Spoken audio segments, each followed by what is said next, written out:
Hello guys, कैसे हो आप सब लोग। उम्मीद करती होंगी बहुत बढ़िया है। और मेरा नाम रीता है। मैं ब्लैंकेट में पार्ट टाइम का काम करती हूँ। तो आज मेरा ब्लॉग थोड़ा सा हटके है, इसको पूरा ज़रूर देखना। ये मैं ब्लैंकेट के लिए निकली, पेट्रोल डलवाया गाड़ी में। बहुत से लोग सोचते होंगे ब्लैंकेट में या किसी भी स्टोर में काम करना बहुत ज़्यादा आसान होता है, पर जो उतना ही मुश्किल होता है, करता है वही समझ सकता है इस चीज़ को। सोचते हैं ऑर्डर आता है, उठाते हैं और इसको देने जाना पड़ता है, पर नहीं, बहुत ज़्यादा मुश्किल होता है। ऑर्डर इतने मुश्किल आते हैं, पर सच्चाई क्या है मैं आपको बताती हूँ। जो शाम को 6 बजे से लेकर रात के 2 बजे तक की घटनाएं जो होती हैं ऑर्डर देने के बीच में, तो स्टार्ट करते हैं।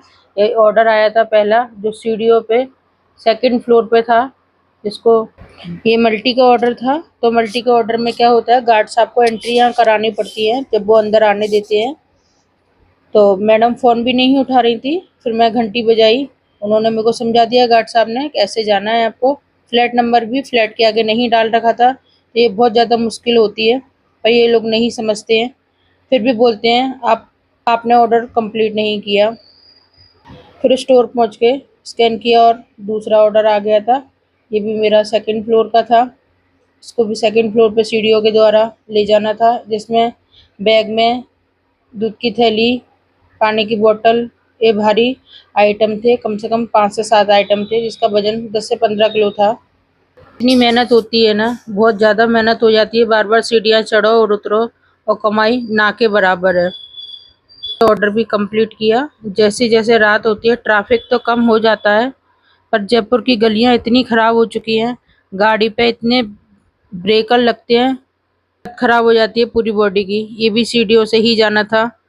आज मैंने पूरा वीडियो सीढ़ियों का ही बनाया है, इससे पता चले लोग वालों को कि हम राइडर को कितना परेशान करते हैं। मैडम गेट के बाहर भी नहीं निकल के आ रही, बस गेट पे ही वहीं ऑर्डर ले लेती हैं। पर इस काम में मुझे अपने आप पे बहुत गर्व होता है कि एक लेडीज़ इतनी रात को, इतने सुनसान रास्ते पे, अजनबी गलियों में, अजनबी रास्तों पे निकलते होते हुए भी ऑर्डर को कंप्लीट करती है। इससे मेरा आत्मविश्वास बहुत बढ़ता है। लगता है कि हाँ, लेडीज़ भी किसी से कम। काम को ईमानदारी और मेहनत से हमेशा करना चाहिए, तो कोई आपको पीछे नहीं हटा सकता, और भगवान आपको हमेशा आगे तरक्की ही तरक्की देगा, ये मेरा मानना है। और बात ये सच है कि काम में हमेशा ईमानदारी ही रखनी चाहिए और मेहनत बरकरार होनी चाहिए। इन सब बातों को करते हुए फिर ऑर्डर को कंप्लीट किया। यहाँ से फिर मैं स्टोर पे चल दी। स्टोर पे पहुँचते ही ऑर्डर आ गया था, स्कैन किया। स्कैन करते ही फिर ऑर्डर को लेके दूसरी राइड पे आई। यहाँ बहुत ज़्यादा अंधेरा हो रखा था। यहाँ पर भी ऑर्डर दिया। ऑर्डर देने के बाद इसको भी कंप्लीट किया। और रात इतनी हो जाती है ना, इतना डर लगता है भाई, बहुत ज़्यादा। फिर भी हिम्मत जुटानी पड़ती है भाई, काम करना है, मेहनत पूरी करनी है और आगे भी बढ़ना है। इन तीनों चीज़ों को सोच के, बच्चों के बारे में सोच के, फिर से एक नई उम्मीद जगती है, एक नई हिम्मत आती है। तो आज जितने भी सारे ऑर्डर थे मेरे, सारे सीढ़ियों से थे। कुछ ऑर्डर थे जो लिफ्ट से जाना था, और जो महाशय जी खड़े हैं, जी हम लोगों को बहुत ज़्यादा परेशान करते हैं। रास्ते में हमारा निकलना बहुत ज़्यादा मुश्किल कर देते हैं। तो इनका प्लीज़ कोई इलाज हो तो बताना। और जो हमारे सारे राइडर हैं, जितने भी दूसरे स्टोर के भी आने लगे हैं रात के 12 बजे के बाद। तो मैं यहाँ वीडियो बना रही थी, तो भैया मेरे को देख के सलूट किया।